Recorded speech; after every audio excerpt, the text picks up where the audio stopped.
ବାପାଙ୍କୁ ଆଉ ବୋଧେ ଭଲରେ ଶୁଭୁନି।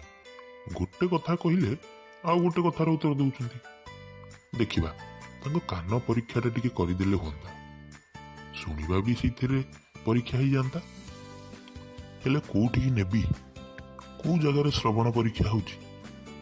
ମୋର ତ କିଛି ଆଇଡିଆ ନାହିଁ। ବାପା, ଇଣ୍ଟରନେଟରୁ ମୁଁ ଏଇ ଗୀତା ସ୍ପିଚ୍ ଆଣ୍ଡ ହିୟରିଂ କ୍ଲିନିକ୍ର ଆଡ୍ରେସ୍ ପାଇଲି। ଚାଲ ଏଇଠି ତମ ଶ୍ରବଣ ପରୀକ୍ଷାଟା କରେଇ ନେବା। ଆଉ ଯଦି ମେସିନ୍ ଦରକାର ହୁଏ, କାନ ମେସିନ୍ ଲଗାଇବା। ଇଏ ବାପା କ'ଣ କହୁଛୁ? ଶୁଣା ଯାଉଛି ଯେ ବୁଝା ପଡୁନି।